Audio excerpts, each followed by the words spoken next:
Yop les copains, j'espère que vous allez bien et aujourd'hui on se retrouve pour le vlog numéro 3 et la deuxième journée de compétition ici à Annecy, le Grand Bornand au programme de ce vendredi, le sprint féminin avec bien sûr en fer de lance, côté français la dossard jaune du classement général de la Coupe du Monde, Julia Simon a surveillé forcément les sœurs Oberg, Anna et Elvira, Marketa Davidova, la Tchèque assez en vue depuis le début de la saison et pourquoi pas Ingrid Tendrevold, la Norvégienne, leader de substitution des Vikings en l'absence de Mateusz Borøseland et bien sûr de Tiril Ekhof qui devrait faire leur retour en 2023.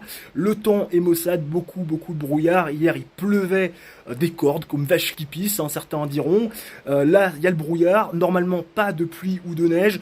On a longtemps hésité du côté de la météo. Finalement, on devrait rester au sec.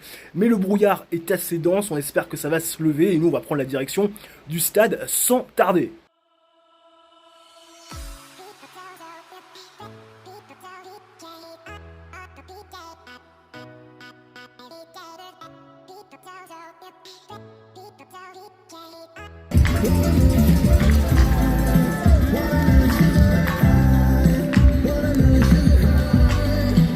Ouais, c'était gratuit. Je suis monté le long du tremplin.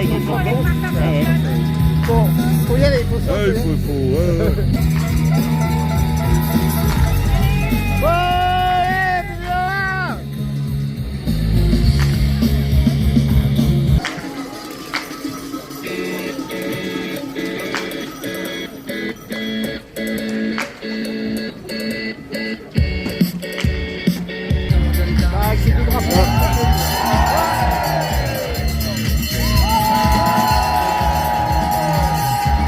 Les garçons sont sur la piste actuellement, petite séance de réglage au tir et petit décrassage par rapport à la course d'hier qui a été assez pluvieuse.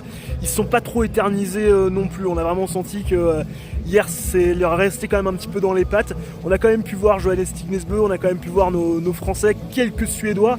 En revanche, pas de traces de Sebastian Samuelsson ni de Sturla Holmlagrid. Peut-être qu'ils ont fait un entraînement plus court que les autres. En tout cas, on attend les filles dans quelques instants maintenant. La séance de tir et la séance de réglage c'est à partir de 13h10. Et là, je pense qu'on va avoir quelques petites animations avec notamment la mascotte Ubi.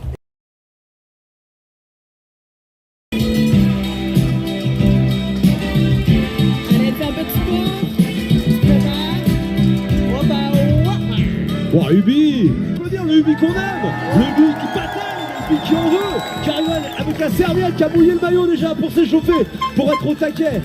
Voilà, c'est comme ça qu'on fait gagner, c'est comme ça qu'on fait gagner Ubi. Allez. Là, Ubi, t'as toute la cible.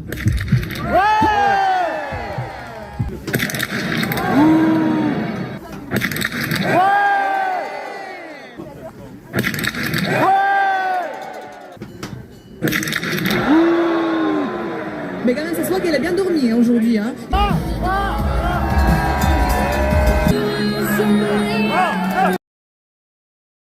Ils sont là, ils sont bien revenus, ils sont avec nous bien sûr. Alors j'avais une question pour Guillaume, on l'a découvert hier, ce nouveau consultant, c'est Fred bien évidemment. Des endroits qui vont être dominés, donc ça risque de certainement un petit peu tellement de partage de l'équipe de France de biathlon. J'ai l'impression qu'il y a du monde. Proposer à Julia les équipes ensemble, même si les conditions sont pas, on va dire, celles du jour de course. Allez le Beaujolais, allez le Beaujolais, allez l'équipe de France.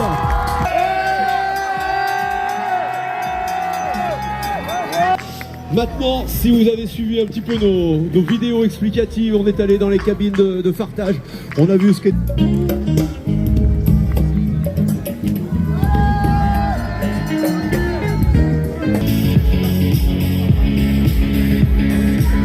Plus de 45.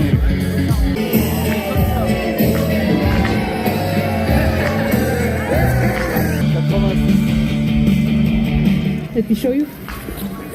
Start with my beam for the... On va le drapeau, on va le bruit, on va la faire pour la bravo, avec les équipes du bravo. Allez, c'est parti, le coup d'envoi de ce sprint féminin avec Dossard numéro 3, l'un des gros moteurs, hein, on l'a dit, de ce circuit féminin. C'est Anna Oberg qui est toujours exceptionnelle hein, sur les exercices à 4 tirs, les poursuites, les individuels. C'est là qu'elle est allée obtenir, pour l'instant en tout cas, ces titres du monde de la spécialité. Du côté de Novémistos, c'était en 2013, et le Dossard rouge de l'honneur de la spécialité qui s'élance donc à son tour, c'est Denise Herrmann. Tu l'as annoncé hein, pour le coup, Fred. On imagine après ce début de saison peut-être un petit peu en dentiste par rapport au niveau de ses attaques. Un début de saison un peu timide, mais elle a envie, elle a les dents longues, elle a vraie. Et qui a elle en profité, qui a ce bon dossardisme hein, pour exister au milieu des grandes favoris. C'est exactement ça, c'est un super dossard pour Caro. Il faut vraiment qu'elle produise du bon ski, son ski qu'elle sait faire. Et pas se préoccuper de cette équipe norvégienne Ingrid Landmark Tandrevold qui s'est imposée hein, sur le circuit Coupe du Monde. C'était à Östersund il y a déjà deux saisons. Mais voilà, une petite bonne histoire du biathlon tricolore. On sait évidemment ce qu'elle a vous avez illuminé cette semaine l'an dernier, notamment avec ses deuxièmes places sur la poursuite et sur la master. Cette année, elle a déjà gagné sur la poursuite de Ponthieu. Ça lui permet de bien attaquer sa course, mais c'est vrai que sur les skis, elle a l'air déjà un petit peu en retrait. Mais c'est pas le cas de notre Française Anaïs Chevalier qui, elle, vient passer toujours à 9 secondes, deuxième derrière Denise Herrmann au 1 km 5. Et 4 sur 5, c'est c'est ça. Elle est à 78 au coucher et 4 secondes de Denise Herrmann. Donc pour moi, les Françaises sont plus que dans la moche. Denise Herrmann qui est en place justement sur le tapis numéro 3. 3 sur 3 pour l'instant. Allez, la dernière pour Denise Herrmann. Ouais. Allez, l'arrivée sur le...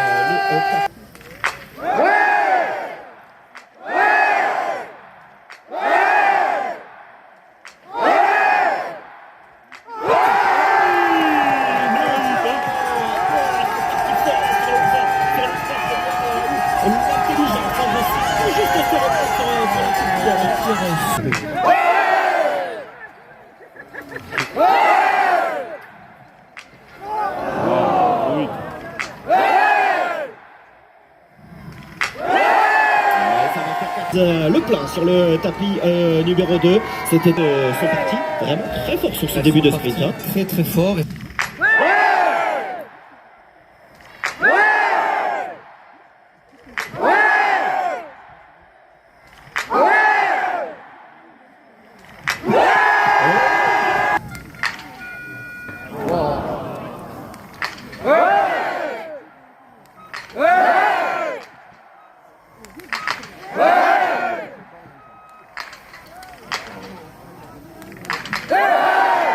Effectivement 150 mètres, chercher de belles choses hein.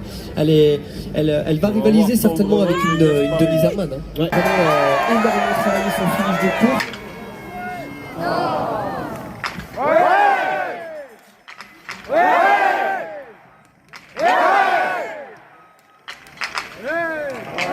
Tapis numéro 17.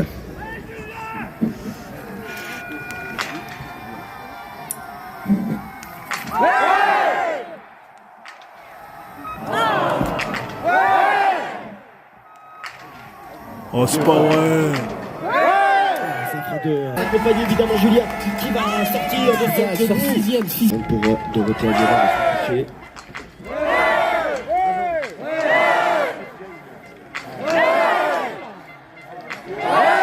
Au départ, Dossard numéro 53, notre quatrième représentante tricolore.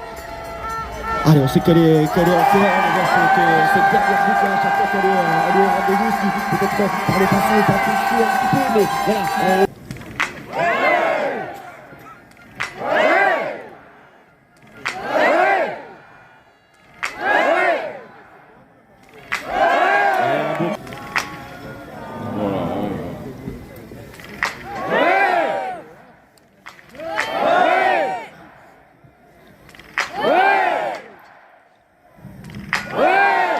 C'est ouverte hein. Allez, sur la ligne. Personne sur la piste, elle est en train de perdre un petit peu de temps. Elle est repassée derrière Denise Herrmann et Magnusson.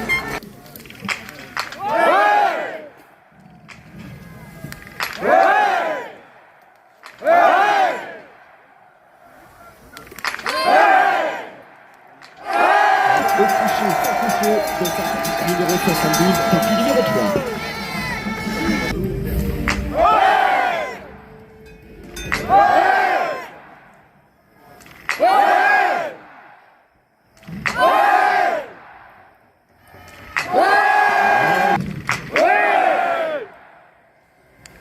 De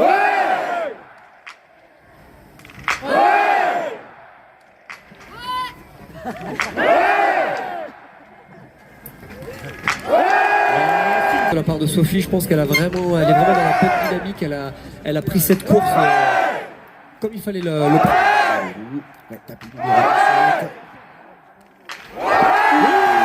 Huitième à 35 secondes, elle est placée pour la poursuite, c'est le plus important.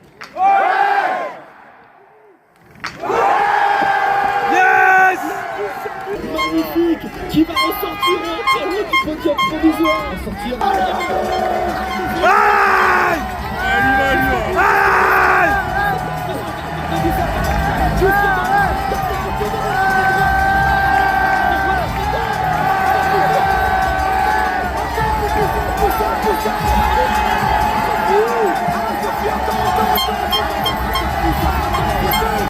Ouais, carrément. Moi aussi d'ailleurs, un peu trop dans le premier tour, c'est pour ça que derrière j'ai un petit peu serré, je crois. Dans ce dernier tour, je suis un peu verte, j'aurais bien aimé aller récupérer ces fleurs, donc demain ça va être.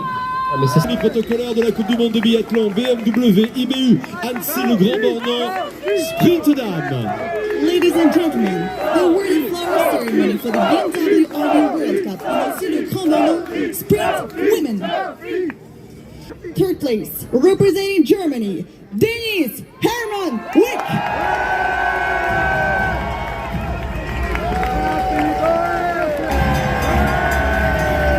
Second place, representing Sweden, Lynn Persson.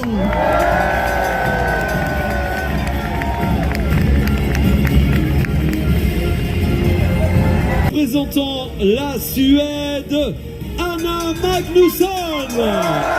First place and winner for the BMW RB World Cup in Annecy le Grand Bornand, sprint women, representing Sweden, Anna Magnusson.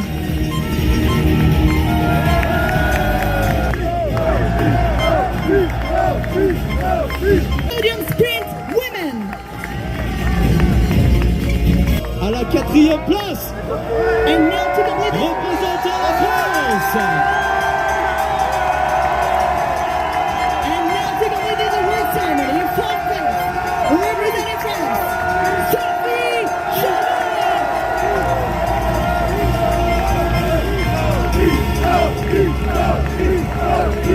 5e place, représentant la...